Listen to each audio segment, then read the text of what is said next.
아멘. 오늘 우리에게 주신 하나님 말씀은 창세기 21장 14절부터 21절까지 말씀입니다.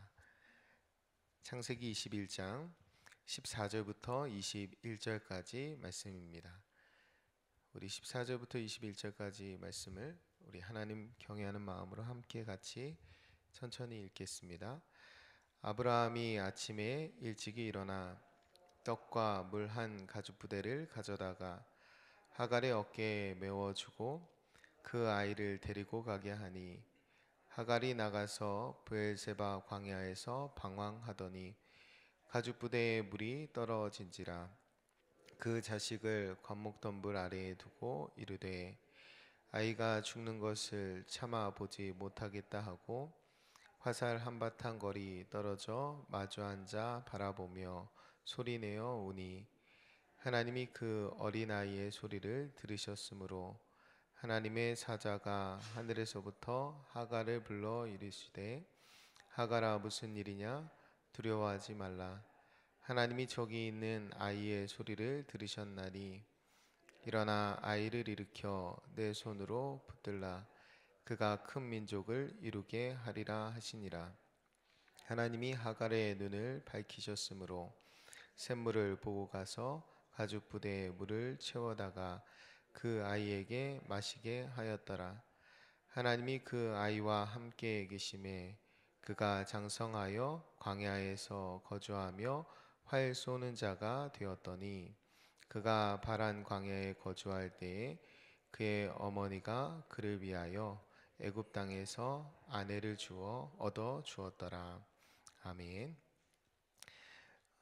성경에서는 계속해서 특히 구약 성경에서 아브라함과 이삭과 야곱의 하나님이라고 이야기합니다. 하나님이 롯의 하나님이 아니라 아브라함의 하나님이고 또 이스마엘의 하나님이 아니라 이삭의 하나님이고 에서의 하나님이 아니라 야곱의 하나님이심을 계속해서 끊임없이 밝히고 있습니다.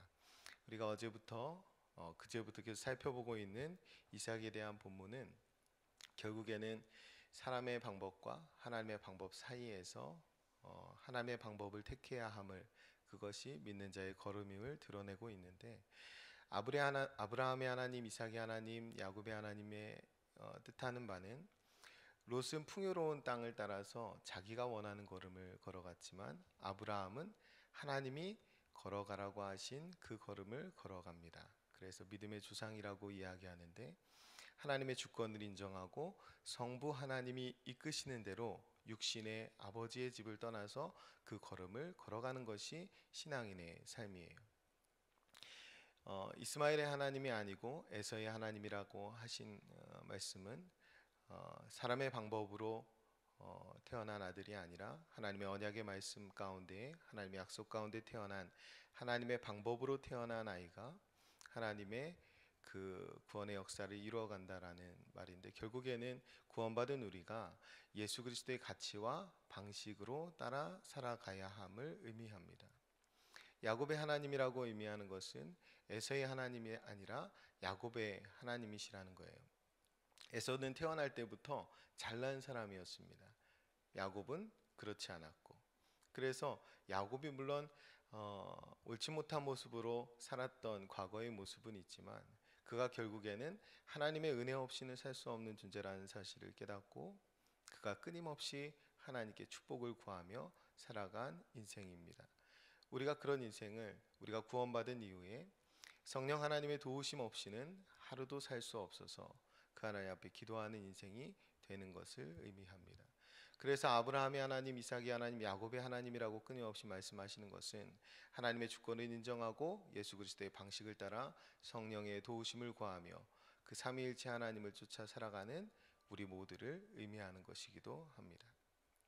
우리가 계속해서 창세기를 보면서 말씀을 묵상하면서 그 삼위일체 하나님을 만날 수 있어야 하고 또 그 삼위일체 하나님을 믿는 그리스도인다운 삶을 결단하고 또 그 삶을 따라갈 수 있어야 합니다.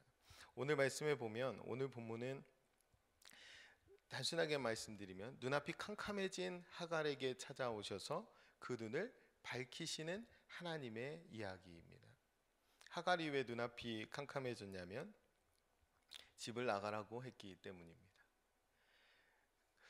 하갈이 그 집에 있을 수 있었던 이유는 아마도 사라 때문이 아니라 아브라함 때문이었을 겁니다. 그리고 꽤 힘든 시간을 보냈을 것이 분명한데 그래도 그에게 아브라함이 든든한 버팀목이 됐을 거예요. 그리고 부엘라 헤로이에서 만난 하나님께서 가서 내 여주인에게 순종하라고 말씀하셨기 때문에 아마 그 삶이 그렇게 극적으로 바뀌진 않았을 거예요. 그런데 그에게 늘 아브라함이 든든한 버팀목이 됐을 겁니다. 그런데 어느 날 갑자기 사라는 늘 멸시하고 때로는 늘 학대하고 했지만 아브라함은 그렇지 않았을 텐데 아브라함이 떡과 물 한 가죽 부대를 주고 나가라고 하는 거예요. 그래서 앞이 캄캄해지는 거죠. 여기에서 보면 말씀에서 보면 가죽 부대에 물이 떨어진 다음에 그 다음에 이 하갈이 소리내어서 우는 장면이 기록되어 있습니다. 물이 있었는데 물이 떨어져서 눈앞이 캄캄해졌다라고 보기보다는 실제로 나가라고 했을 때부터 눈앞이 캄캄한 겁니다. 여러분 이 떡하고 가죽 부대 이걸 가지고 광야로 나가서 살아라 라고 하는 게 이게 말이 안 되잖아요. 그러니까 그것은 사실은 나가서 살아라 라는 뜻이 아니라 나가서 죽어라 라는 거예요. 근데 왜 아브라함이 이렇게까지 했을까? 여기서 보면 이 일을 아브라함이 근심하고 있다가 물론 하나님의 음성을 듣기도 하지만 아침에 일찍 일어나서 떡과 물 한 가죽 부대를 주고 내보내거든요. 그 사라가 이렇게 하지 않았을까 하는 그냥 생각이 있습니다. 어쨌든 이렇게 쫓겨나듯이 이 집을 나와요. 그래서 이 모자가 그러니까 하갈과 이스마엘이 이 결국 물이 다 떨어지고 죽게 되고 그러니까 하갈이 이스마엘을 봤을 때 이제 죽게 생긴 거예요. 그러니까 그걸 참아 볼 수 없어서 멀리 떨어져서 우는 거죠. 이 엄마도 울고 아가도 울고 있는 상황입니다. 굉장히 끔찍하고 안타까운 이 상황이죠. 하나님이 이때 이들을 주목해 보시고 소외되고 불쌍한 이들을 찾아와 주시고 안아 주십니다. 우리가 이 장면에서 우리 하나님이 어떤 하나님인지 볼 수 있어요. 하나님이 택한 백성이 아니어도 그에게 긍휼을 베푸시고 은혜를 베푸시고 불쌍히 여겨주시는 그 하나님이시라는 거예요. 여기에서 실제로 울었다 하나님 앞에 울고 있는 이게 하나님 앞에 울었다라고 사실 볼 수는 없습니다. 그 상황이 그래서 그냥 통곡을 한 거죠. 그 사람은 사실은 하갈입니다. 근데 하나님이 오늘 말씀에서 17절에서 누구의 우는 소리를 들었다고 해요? 아이의 우는 소리를 들었다라고 합니다. 그렇게 소외되고 불쌍한 인생들에게 하나님이 주목하시는 거예요. 우리가 하갈을 좀 보면 하갈의 지금의 모습은 기도하고 있는 것 같지는 않아요. 그러니까 하갈이 이 하나님을 잃어버린 것 같은 모습입니다. 하갈이 16년 전에 똑같이 광야를 이렇게 그때는 물론 쫓겨나는 것 같은 스스로 나온 상황이지만 쫓겨나는 거와 뭐 다를 바 없는 상황이었지만 그때도 광야를 헤맬 때 하나님이 찾아와 주셔서 하갈을 살펴주시고 그를 다시 집으로 돌려 보내 주셨어요. 그러니까 하갈이 지금 광야에서 하나님을 두 번째 만나는 건데 지금 하갈의 모습은 전에 하나님 만났음에도 불구하고 하나님을 잃어버린 것 같은 모습이라는 거예요. 그래서 조금 더 추측을 해보면 하갈이 두 번째 하나님을 만나는데 그가 아브라함의 집에 사는 동안에는 그 하나님을 잘 만나지 못한 것 같다라는 거예요. 그가 아브라함의 집에 있을 때 비교적 평안할 때는 하나님을 잘 찾지 못했는데 그런데 광야로 내몰리고 16년 전 같은 똑같은 상황이 되니까 그 상황 가운데 하나님을 찾고 만나게 되는 상황이 된다라는 거예요. 나와 함께 지금 계신 하나님을 보게 된다라는 말이에요. 우리가 실제로 우리도 비슷하죠. 우리가 신앙생활을 해 나아갈 때 우리의 삶이 평탄할 때는 하나님을 잘 찾지 않습니다. 그런데 우리가 때로는 고난을 겪고 고통이 있을 때, 어려운 일이 있을 때 우리는 하나님을 찾게 돼요. 그리고 하나님을 만나게 됩니다. 우리가 고통이 있고 고난이 있을 때 그때서야 하나님께서 함께 해주시는 것이 아니라 하나님은 늘 우리와 함께 하시는데 우리가 그분을 보지 못한다라는 거예요. 마치 눈앞이 캄캄한 것처럼 하나님을 보지 못하고 살아요. 그런데 우리가 어려운 일이 있을 때 그때 비로소 세상을 향했던 눈을 돌려서 하나님을 보게 되고 내 작은 신음에도 응답하시는 그 정도로 나와 가까이 계시는, 그렇게 나를 살펴보시는 하나님을 만나게 된다라는 거예요. 그래서 때로는 고난이 우리에게 유익이 되는 것입니다. 하나님께서는 하갈에게 찾아오셔서 그에게 약속해 주셨던 말씀을 생각나게 해 주셔요. 브엘라 헤로이, 그러니까 16년 전에 광야에서 만났을 때 하나님께서 하갈에게 이렇게 약속해 주셨습니다. 16장 11절부터 12절 말씀인데요. 여호와의 사자가 또 그에게 이르시되 내가 임신하였은즉 아들을 낳으리니 그 이름을 이스마엘이라 하라. 이는 여호와께서 내 고통을 들으셨음이니라. 그가 사람 중에 들나귀 같이 되리니 그의 손이 모든 사람을 치겠고 모든 사람의 손이 그를 칠치며 그가 모든 형제와 대항하여 살리라 하니라. 이것이 브엘라헤로이에서 이스마엘에게 주셨던 약속의 말씀입니다. 그 말씀을 다시 상기하면서 다시 오늘 주시는 하나님의 약속의 말씀은 18절인데 일어나 아이를 일으켜 내 손으로 붙들라 그가 큰 민족을 이루게 하리라 하시니라. 이 약속의 말씀은 이 직전에 아브라함에게 주셨던 말씀이기도 합니다. 이스마엘과 하나님이 함께 하신다는 약속을 하나님이 다시 생각나게 해 주시는 거예요. 이 하나님의 말씀을 듣고 하나님 앞에 그분을 대면하고 선 다음에 하갈에게 무슨 변화가 일어나냐면 하나님이 하갈의 눈을 밝히셨으므로 이런 변화가 일어납니다. 그러니까 상황을 다르게 보게 되는 거예요. 그래서 그가 물을 발견하게 되고 살 길을 얻게 됩니다. 근데 조금 안타까운 것은 다시 20절에 가면 20절 21절을 보면 하나님이 그 아이와 함께 계심에 그가 장성하여 광야에서 거주하며 활 쏘는 자가 되었더니 그가 바란 광야에 거주할 때에 그의 어머니가 그를 위하여 애굽 땅에서 아내를 얻어 주었더라. 이렇게 끝납니다. 애굽 땅에서 아내를 얻어 주었더라. 이렇게 끝나요. 여러분 똑같이 지금 광야에 있습니다. 그 땅이 바란 광야인데 하나님이 아이와 함께 해 주셨어요. 그래서 축복해 주셨고 하나님이 큰 민족을 이루는 과정 가운데 이 아이가 있게 해 주셨습니다. 그러니까 어려움과 고난과 그런 일들이 하나님이 함께 하심으로 해결되었다라고 볼 수 있습니다. 그런데 그 똑같은 광야 안에서 상황이 좀 달라졌는데 하갈은 어떻게 하냐면 애굽 땅에 있는 애굽 땅에서 아내를 얻어서 줍니다. 그러니까 그래서 그 평안 가운데 하나님을 정말 잘 쫓아가면서 그의 앞길을 살아가느냐? 그렇지 않다라는 거예요.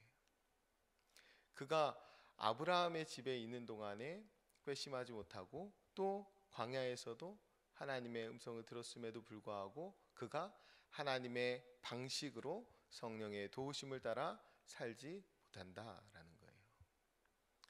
내 아이가 더 잘 살기 위해서 애굽 땅에서 아내를 얻어 주어야 되겠다라고 사람의 방법과 세상의 방법으로 살아가게 되는 것입니다. 하나님이 오늘 우리에게 기도할 제목을 주셨다면 그것은 축복입니다. 우리가 세상에서 좁은 길을 가기 때문에 그리스도인으로서 바른 걸음을 걷기 때문에 겪는 어려움 또 환난 또 나에게 그런 힘듦이 있다면 내가 그것을 붙들고 하나님 앞에 나올 수 있다면 그것은 축복입니다. 하나님께서 아브라함이 하나님, 이삭이 하나님, 야곱의 하나님이라고 하셨어요. 나에게 오늘 주신 상황 때문에 다시 성부 하나님의 주권을 인정하며 성자 하나님의 방식으로 성령 하나님의 도우심을 구할 수 있다면 그것은 축복입니다. 하나님은 우리 모두를 광야 같은 인생길로 불러주셨어요. 그리고 우리가 광야 같은 인생길을 걸어가고 있습니다. 이 광야가 브엘세바 광야 같을 수도 있고 바란 광야 같을 수도 있습니다. 똑같은 광야를 가더라도 우리가 하나님을 붙들고 의지해서 그야말로 눈이 밝아진 영안이 열려진 삶을 살 수도 있고, 그 광야라는 상황 때문에 그저 눈앞이 캄캄한 상황을 살 수도 있습니다. 오늘 하나님 앞에 나와 기도하면서 하루를 시작하는 저와 여러분께서 오늘 하나님 앞에 찬송으로 고백한 것처럼 우리가 태산을 넘는 것 같고 험곡에 가는 것 같을지라도, 그렇게 광야의 길을 힘들게 걸어가서 그 캄캄한 밤에 눈앞이 보이지 않는 것 같은 상황을 만날지라도 빛 가운데로 인도하시는 하나님을 이 아침에 만나고 함께 하루를 걸어갈 수 있으셨으면 좋겠습니다. 하나님이 우리의 눈을 밝혀주실 뿐만 아니라 우리를 하나님의 영광을 보게 해주시고 그 영광을 쫓아 살아가는 복된 날로 성부 하나님, 성자 하나님, 성령 하나님, 그 삼위일체 하나님이 우리를 이끌어 주실 줄 믿습니다. 기도하겠습니다. 참 좋으신 아버지 하나님, 감사합니다. 이 아침에 저희들 하나님의 거룩한 존전으로 불러주시고 하갈과 이스마엘을 향한 하나님의 모습을 통하여 연약한 자를 살피시고 찾아와 주시고 또 말씀하시는 하나님이심을 이 아침에 깨닫게 하시니 감사합니다. 광야 같은 인생길을 걸어가는 저희일진데 저희가 태산을 넘는 것 같고 험곡에 가는 것 같은 그런 상황을 살아갈 때, 또 때로는 캄캄한 밤에 다니는 것처럼 앞이 보이지 않는 인생을 걸어갈 때에 우리 주님이 빛이 되시며 우리의 걸음을 인도해 주시는 줄을 믿습니다. 오늘도 그 빛 되시는 주님과 함께 인생길을 걸어가기 원하여 이 아침에 하나님 앞에 기도하며 또 말씀을 듣고 하루를 시작하오니, 하나님께서 우리의 눈을 밝혀주시고 빛 되시는 주님과 함께 동행하게 하시고 하나님의 영광을 바라보며 하나님의 나라를 향하여 힘차게 걸어가는 복된 한 날로 인도하여 주옵소서. 성부 하나님의 주권을 인정하며 성자 하나님의 방식을 따라 성령의 도우심 가운데 승리하는 복된 한 날이 되게 인도하여 주옵소서. 하나님께서 동행해 주실 것을 믿으며 감사드리며 축복하며 예수님의 이름으로 기도합니다. 아멘. 오늘은 선교에 대한 공동 기도문을 함께 교독하며 기도하겠습니다. 모든 민족과 나라에 십자가의 복음을 전하도록 온 세계에 12개의 선교센터를 세우게 하옵소서.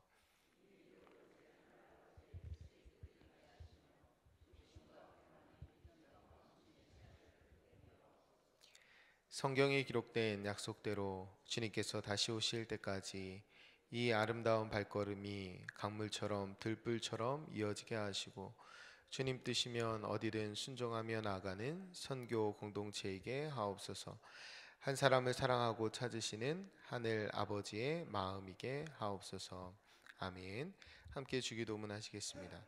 하늘에 계신 우리 아버지, 아버지의 이름을 거룩하게 하시며 아버지의 나라가 오게 하시며 아버지의 뜻이 하늘에서와 같이 땅에서도 이루어지게 하소서. 오늘 우리에게 일용할 양식을 주시고 우리가 우리에게 잘못한 사람을 용서하여 준 것 같이 우리 죄를 용서하여 주시고 우리를 시험에 빠지지 않게 하시고 악에서 구하소서. 나라와 권능과 영광이 영원히 아버지의 것입니다. 아멘. 이 시간 다음과 같은 기도의 제목으로 기도드리겠습니다. 지금 들은 말씀이 내 삶으로 이어지게 하옵소서. 주일을 준비하는 목회자와 사역자들에게 성령님의 기름 부으심이 있게 하옵소서. 오늘 오전 6시 토요 묵상 카페를 통해 묵상과 나눔이 깊어지게 하옵소서. 다음 주 한 주간 진행되는 꿈새 하프타임을 통해 큰 은혜 주옵소서. 2019년 단기 선교와 교육부서 여름 사역을 성령으로 충만케 하옵소서.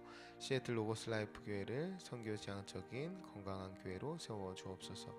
공동 기도문의 기도 제목과 여러분 각자의 기도 제목에 따라 기도하시다가 삶의 자리로 나아가시겠습니다. 기도합니다.